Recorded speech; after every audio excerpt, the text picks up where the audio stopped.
Welcome back to the last episode of Best in Show for MLB The Show 23. MLB The Show 24, we're about to learn the cover athletes and more information about the game. But for those of you who still plan on playing MLB The Show 23 for quite some time, this video will tell you the absolute best squads that you can build in Set 6 and beyond, your God squads for MLB The Show 23.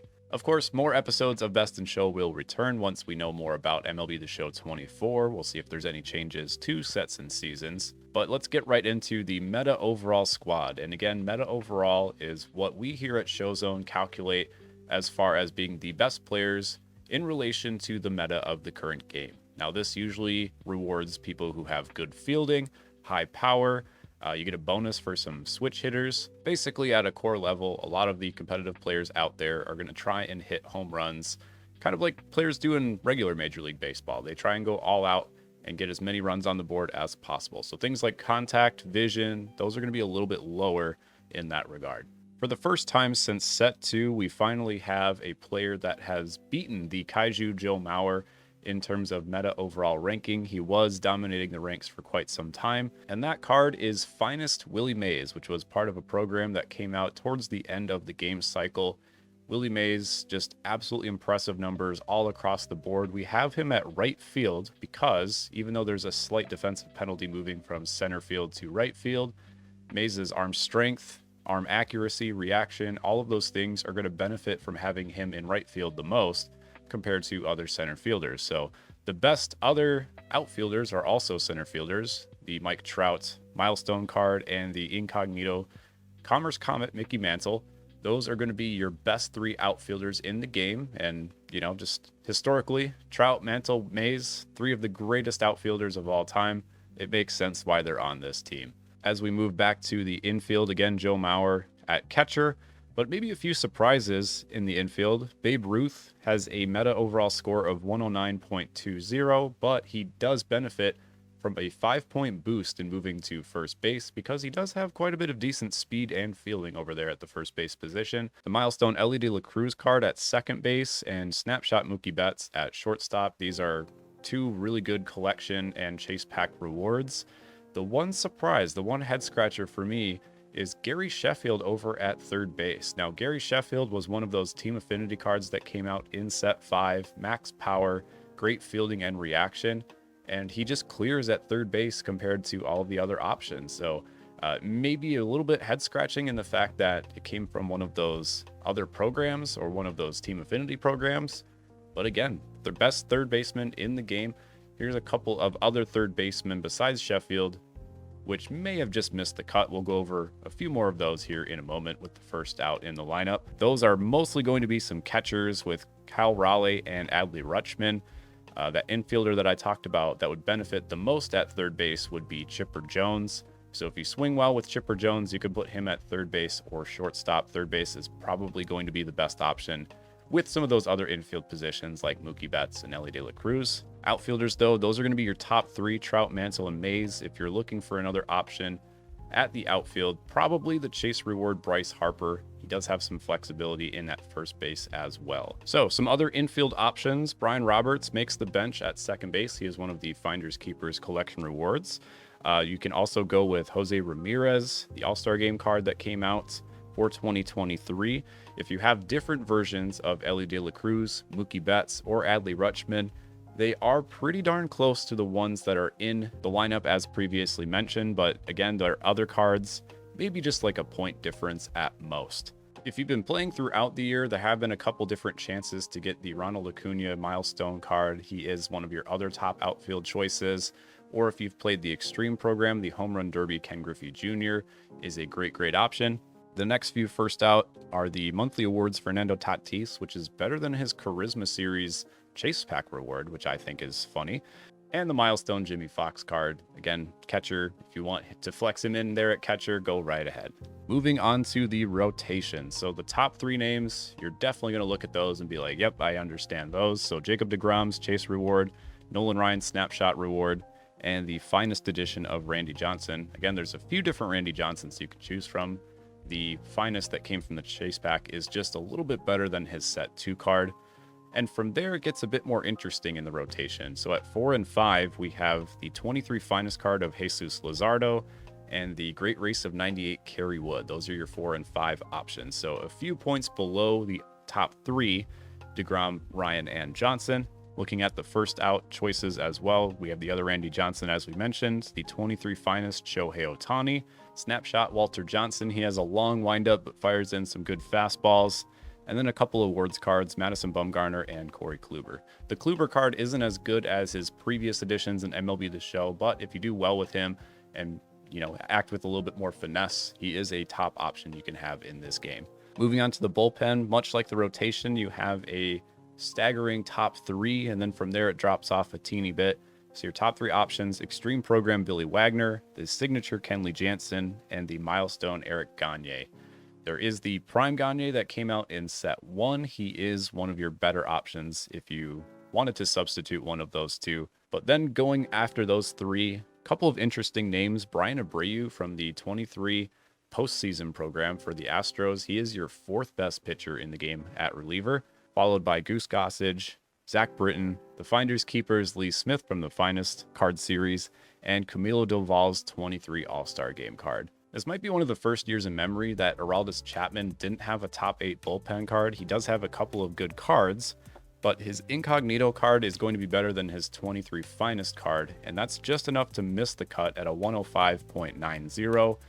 Some other past favorites, Adam Ottavino's prime card, just missed the cut, and then a couple of other fireballers, Yohan Duran and Troy Percival, are your next 2 options. So looking back at the meta overall squad, I definitely think that there are plenty of good outfield options. Some of the most legendary outfielders have God Squad cards in this game. From there, you may not think that there are some cards that deserve to be there, such as Brian Roberts being one of the best second basemen, third base Gary Sheffield making it over Chipper Jones. So, it's one of those things where you don't want the same cards dominating the meta all the time. And it's good to have some of those cards get some light in the sun every once in a while, get some really juiced cards, even if they're not the most legendary player at their position. So it does add a little bit of variety. There's just going to be some cards that you can't really ignore that people are going to clamor for and ask for, like the Willie Mays card that many of us have been begging SDS to add into the game. It came at the end of the game cycle, but again, Willie Mays, the best card in MLB The Show 23, both by meta and true overall metrics. We'll get more into the true overall squad here in a moment. But yeah, maybe some surprises in the rotation and the bullpen. So, if I came up and asked you if Jesus Luzardo was going to be the 4th best pitcher by the end of the year, I might have gotten some quizzical looks, but indeed that is the case. There are just a few starting pitchers as well where you wish you could do better in the game with them. So Shohei Ohtani is one of those cards for me where, there are a lot of times where I'm dealing in a game and then he'll just give up 2 or 3 home runs. I'm sure a lot of you have similar experiences like that. So again, starting pitchers, there's plenty of good options that you could substitute if you need. Ohtani is on the outside looking in based on our metrics, but if you do well with them, by all means. Now moving on to the all-time team in true overall. And again, refresher on true overall. That's if players went over a 99 based on the developer's ranking. So if you were to port these players into franchise mode or things like that, how far above 99 would they go? And what true overall and development ratings really look for are fielding, contact, and speed. So less emphasis on power, more emphasis on players that have a high contact rate with the ball and will go get the ball if it's hit to them in the infield or outfield. For pitchers, that more directly relates to their per nines. So if you have a pitcher that has pretty bad control and walks, like Nolan Ryan, for example, he's probably going to have a lower score than somebody who is consistent in all of the different per nine categories. So let's look at the lineup here. Joe Mauer, still your best catcher in the game. A couple of other players that make both the true overall and meta overall squad. And we've covered these earlier in the year. There are some surprises like Gary Sheffield. Cody Bellinger at first base. There are some outfielders that also have some first base experience now. So Bryce Harper being one of them, Cody Bellinger being another one.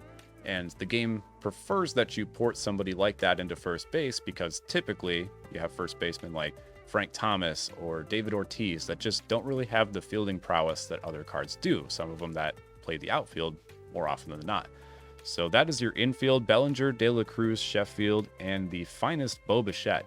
His fielding abilities are enough to port him into the shortstop position for the all-time team. Looking at the outfield, we do have a pretty similar outfield. Willie Mays and Mike Trout are the 2 out of the 3 that make it into the lineup again. Ronald Acuna Jr., however, replaces the Mickey Mantle Incognito card, that milestone Acuna card that you get in the XP reward path. Definitely go grab him if you have a chance. But based on true overall metrics, Ronald Acuna is the second best outfielder after Willie Mays, and then it goes by Trout and Mantle. If you swing better with one of those cards, again, plug them in if you choose. A little bit more variety on the bench as well. So other videos, we've had quite a few mixes of catchers and infielders. I think this is one of the benches with the most variety. So Babe Ruth is one of your best DHs. You could also plug him in at first base.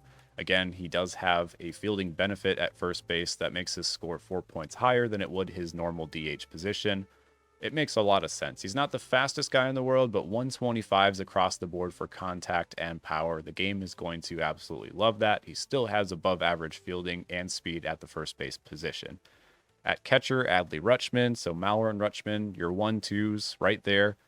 Brian Roberts, now knocked out of the lineup into the bench, so we replaced him with Bo Bichette, and some good versatility in Mookie Betts. So the game lists him as a right fielder. You can plug him in the infield if you'd like, but the 23 finest Mookie Betts does edge out the snapshot variety of Mookie Betts. Again, very minimal difference if you have a preference on either of those 2 cards, but Mookie Betts is good enough to clear out the rest of the bench. Looking at the first out cards, we mentioned the first base and outfield positions with Cody Bellinger and Bryce Harper. Bryce Harper is the best card that did not crack the lineup at a 109.43. A few different names, though, in this first out category. So Miguel Cabrera is there. Jimmy Fox is there again.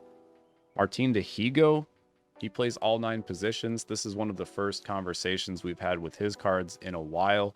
So his Jin Kim series, he can play anywhere you want to, but his speed, versatility, going back to Ronald Acuna, Mookie Betts, so they do have some earlier versions besides their finest cards where they're just slightly worse than the 23 finest cards, but you can plug them in there. And lastly, the 23 All-Star Game Corbin Carroll. That's the best variety of Corbin Carroll in the game according to the true overall ratings.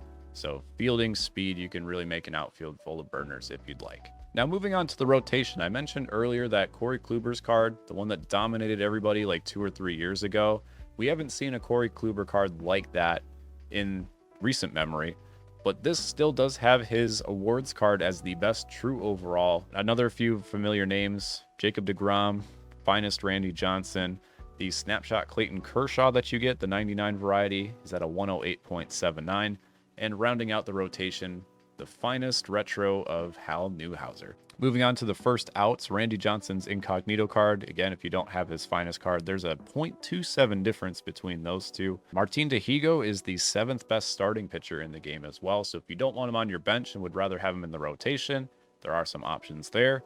The milestone Cy Young that came out towards the end of the year. The All-Star Game Johnny Cueto.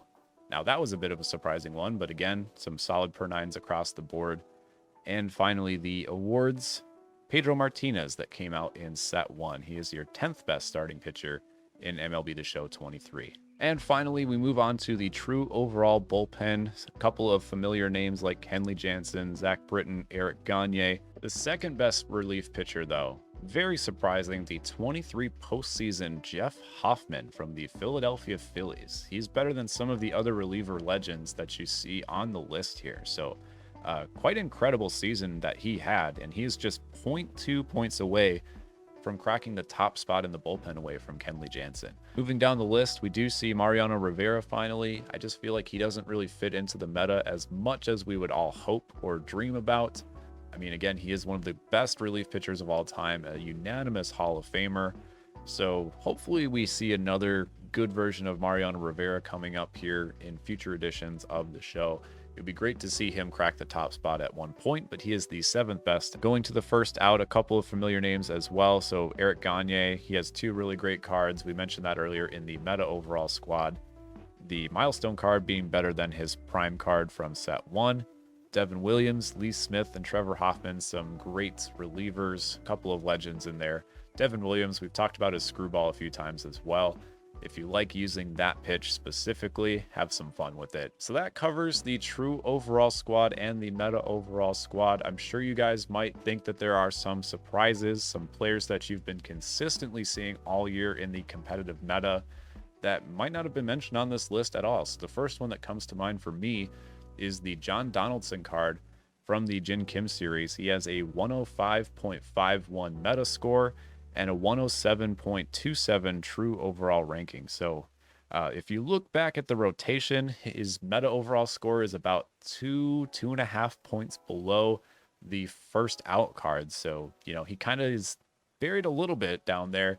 But man, I mean, I'm sure you guys have seen him in competitive and ranked play as much as I have, and just that slider, that fastball combination, it's really something that makes you want to tear your hair out. So that was one that definitely surprised me. But if you guys have any other surprises that you didn't see on this list but you've been seeing consistently all year long, let me know in the comment section. I would love to see what you guys think in terms of some of the top cards that you perform with as well. Prime example, Corey Seager tends to be a really good fan favorite. We haven't really seen him on a couple of these lists, even with his postseason card that came out. That plus the core card, Corey Seager, that came out with the collection.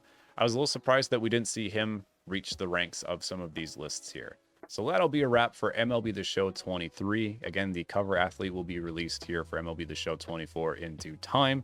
We'll start to see some of those feature programs, new additions to the game here soon as well. I'm personally excited to see how they expand upon sets and seasons. I know some of you may not like the concept, and that's okay. It's something that's new. They're trying it out. It takes some time to adjust, to get used to, maybe adjust some of those quality of life things as well. So I'm excited to see the direction that San Diego Studio might have in store for something like that.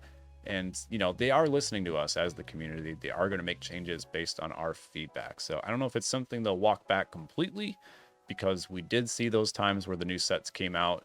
And for me, the servers were slow. That means people were on, they were interested. It meant there was a lot of content throughout the year. Remains to be seen. We'll see what kind of changes there are to the content and the style of MLB The Show 24. But that will be all for now. MLB The Show 24 news coming soon. And until next time, this is Kasavi. We'll see ya.